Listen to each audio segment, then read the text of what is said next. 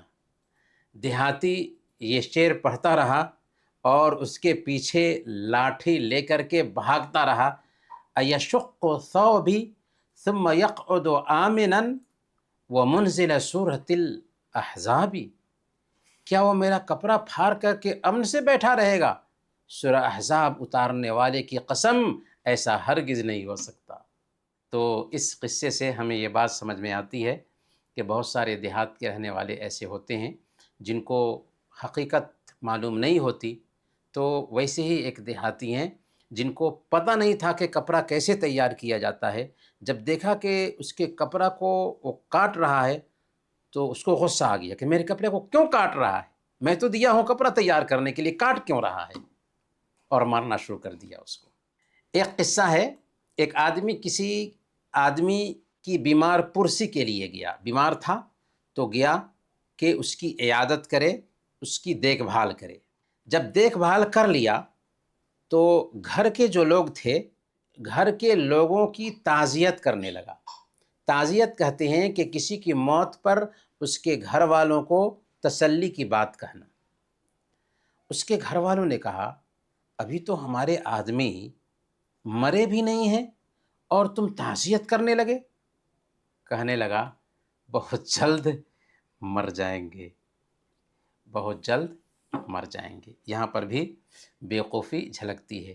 عمر بن عبدالعزیز رحمۃ اللہ علیہ کے پاس ایک آدمی آیا عیادت کرنے کے لیے، جب کہ وہ بیمار تھے، تو اس نے کیا کہا کہ اسی بیماری میں فلاں آدمی کی موت ہو گئی ہے، فلاں آدمی کی موت ہو گئی ہے۔ عمر بن عبدالعزیز نے کہا کہ یہاں سے نکل جاؤ اور پھر دوبارہ ہمارے پاس مت آنا۔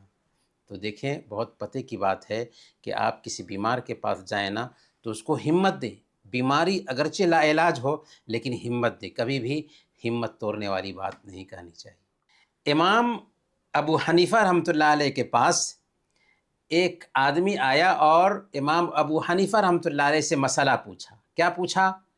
روزے دار پر کھانا پینا کب حرام ہو جاتا ہے؟ تو امام ابو حنیفہ رحمۃ اللہ علیہ نے فرمایا جب فجر ادے ہو جائے، جب فجر نکل جائے، جب فجر کی اذان کا وقت ہو جائے۔ تو وہ کہنے لگا کہ امام صاحب اگر فجر آدھی رات کو نکل جائے تو کیا اس وقت بھی کھانا پینا حرام ہو جائے گا؟ امام صاحب نے کہا یہاں سے نکل جاؤ، فجر کبھی آدھی رات کو نکلتی ہے؟ نہیں نکلتی ہے، لیکن یہ بیوقوفوں کی کہانی ہے۔ ایک آدمی امام ابو یوسف رحمۃ اللہ علیہ کی مجلس میں خاموشی سے بیٹھا رہتا تھا۔ امام ابو یوسف رحمۃ اللہ علیہ نے پوچھا آپ بات کیوں نہیں کرتے؟ اس نے کہا ہاں کیوں نہیں، میرے پاس ایک مسئلہ ہے، بتائیں کہ روزے دار کو افطار کب کرنا چاہیے؟ روزے دار اگر روزے سے ہے تو اس کو افطار کب کرنا چاہیے؟ تو امام ابو یوسف نے کہا کہ جب سورج ڈوب جائے تو اس کو افطار کرنا چاہیے۔ اس نے کہا اگر سورج آدھی رات تک نہ ڈوبے تب کیا کریں؟ یہ سن کر امام ابو یوسف رحمۃ اللہ علیہ ہنسنے لگے اور کہا کہ آپ کے لیے بہتر تھا کہ آپ خاموش رہتے تھے، میں نے آپ کو بولنے کی دعوت دے کر غلطی کی۔ تان مرد گفتہ باشد عیب و ہنش نہفتہ باشد۔ فارسی کا یہ شعر ہے کہ جب تک کہ ایک آدمی بولتا نہیں ہے اس کا عیب بھی چھپا ہوتا ہے اور اس کا ہنر بھی چھپا ہوتا ہے۔ ایک آدمی گدھا خریدنے بازار نکلا، راستے میں اس کے دوست سے ملاقات ہوئی۔ اس کے دوست نے پوچھا کہاں جا رہے ہو؟ اس نے کہا گدھا خریدنے۔ دوست نے کہا انشاءاللہ کہو، یعنی گدھا خریدنے جا رہے ہو تو کہو انشاءاللہ اگر اللہ نے چاہا۔ اس نے کہا انشاءاللہ کہنے کی کوئی جگہ ہی نہیں، پیسہ میری جیب میں ہے اور گدھا بازار میں ہے، جب پیسہ میرے پاس ہے اور گدھا مل ہی جائے گا تو انشاءاللہ کیوں کہوں؟ وہ جب بازار میں گدھا تلاش کر رہا تھا تو اس کے پیسے کسی چور نے چوری کر لیے۔ وہ نامراد گھر لوٹا، واپسی میں اس کا دوست پھر ملتا ہے، ملاقات ہوئی، دوست نے پوچھا آپ نے گدھا خرید لیا؟ اس نے کہا کہ پیسے ہی چوری ہو گئے انشاءاللہ، پیسے ہی چوری ہو گئے انشاءاللہ۔ دوست نے کہا یہ انشاءاللہ کہنے کی جگہ نہیں ہے۔ تو یہ بیوقوفوں کی کہانی ہے۔ ایک بیوقوف سے کسی نے کہا تیرا گدھا چوری ہو گیا۔ وہ کہنے لگا اللہ کا شکر ہے کہ میں اس پر سوار نہیں تھا، ورنہ مجھے بھی چور لے جاتا۔ یہ بھی بیوقوف کی کہانی ہے۔ ایک شخص نے دوسرے آدمی سے پوچھا حضرت ابو بکر رضی اللہ تعالیٰ عنہ افضل ہیں یا عمر فاروق رضی اللہ تعالیٰ عنہ افضل ہیں؟ اس نے کہا عمر فاروق رضی اللہ تعالیٰ عنہ افضل ہیں۔ پوچھا کیوں؟ اس کی کیا دلیل ہے آپ کے پاس کہ عمر فاروق رضی اللہ تعالیٰ عنہ افضل ہیں؟ کہنے لگا اس لیے کہ ابو بکر رضی اللہ تعالیٰ عنہ کی وفات ہوئی تو عمر رضی اللہ تعالیٰ عنہ ان کے جنازے میں شامل تھے، لیکن عمر رضی اللہ تعالیٰ عنہ کی وفات ہوئی تو ابو بکر رضی اللہ تعالیٰ عنہ ان کے جنازے میں شامل ہی نہیں ہوئے، تو اس لیے افضل کون ہوئے؟ عمر افضل ہوئے۔ تو یہ بیوقوفوں کی کہانی ہے۔ ایک بیوقوف سے کسی نے پوچھا کہ مجھے خیال آتا ہے کہ آپ نے رمضان میں حج کیا تھا۔ وہ کچھ دیر یہ سن کر سوچنے لگا اور پھر اس کے بعد بولا کیوں نہیں، میرے خیال میں 2 بار یا 3 بار میں نے حج کیا ہے۔ کب؟ رمضان میں۔ رمضان میں حج رمضان میں ہوتا ہے۔ تو یہ بیوقوفی تھی کہ اس نے کہا کہ مجھے خیال آتا ہے کہ 2 بار یا 3 بار میں نے رمضان میں حج کیا ہے، حالانکہ رمضان میں حج ہوتا ہی نہیں۔ ایک سال بہت سیلاب آیا تو ایک بیوقوف کہنے لگا وہ لوگ بھی مر گئے جو کبھی نہیں مرتے تھے، وہ لوگ بھی مر گئے جو کبھی نہیں مرتے تھے۔ کیا مطلب؟ مطلب یہ ہے کہ اس کی نادانی تھی، بیوقوفی تھی کہ اس نے سمجھ لیا کہ سیلاب نہیں آتا تو کوئی مرتا ہی نہیں، سیلاب آیا اسی لیے بہت سارے لوگوں کو مار دیا، ورنہ مرتے نہیں، حالانکہ موت آتی ہے ہر ایک انسان کو۔ برکیف یہ بیوقوفوں کے قصے تھے جو امام ابن الجوزی رحمۃ اللہ علیہ نے اپنی کتاب اخبار الحمقاء والمغفلین میں بیان کیا ہے۔ ہم نے ان میں سے کچھ قصے اس مناسبت سے رکھے تاکہ تفریح طبع ہو جائے، تاکہ چہرے پر مسکراہٹ کھل جائے۔ اللہ تعالی ہم سب کو عید کی سچی خوشی نصیب فرمائے، آمین۔ وصلی اللہ علی نبینا محمد وعلی آلہ وصحبہ اجمعین۔